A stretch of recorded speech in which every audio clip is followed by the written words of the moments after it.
রাজ্যের অন্যতম শুষ্ক ও চরম আবহাওয়াপ্রবণ জেলা বাঁকুড়া, যেখানে কৃষিকাজ বরাবরই খুব কঠিন হয়ে পড়ে।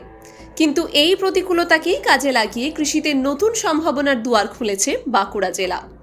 এখানকার মাটি ও আবহাওয়ায় উৎপাদিত বীজগুলি এতটাই সহনশীল যে সেগুলি দেশ জুড়ে পরিচিতি পাচ্ছে রেজিলিয়েন্ট বীজ হিসেবে।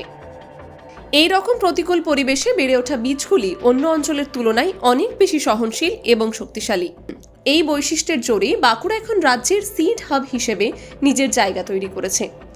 বাঁকুড়ার উৎপাদিত বীজ পশ্চিমবঙ্গের মেদিনীপুর, বীরভূম, পুরুলিয়া জেলার পাশাপাশি ছড়িয়ে পড়েছে আসাম, ছত্তিশগড়, উত্তরপ্রদেশ এবং বিহারের মতো রাজ্যেও। 4 স্টেপ প্রক্রিয়ায় এখানে বীজ প্রস্তুত করা হয়, যেখানে প্রত্যেকটি ধাপেই মান নিয়ন্ত্রণের উপর বিশেষ গুরুত্ব দেওয়া হয়। বর্তমানে বাঁকুড়া জেলায় একাধিক বীজ উদযাপন ইউনিট গড়ে উঠেছে। সার্টিফাইড এবং টিএল অর্থাৎ ট্রুথফুল লেবেলড বীজগুলি আর্দ্রতা নিয়ন্ত্রণ এবং অঙ্কুরোদ্গম পরীক্ষার পরই বাজারে দেওয়া হয়। জেলায় গড়ে তোলা হয়েছে রিসার্চ অ্যান্ড ডেভেলপমেন্ট উইং, যেখানে উন্নত মানের বীজ উদযাপনের জন্য নিয়মিত গবেষণা ও উন্নয়নমূলক কাজ চালানো হচ্ছে।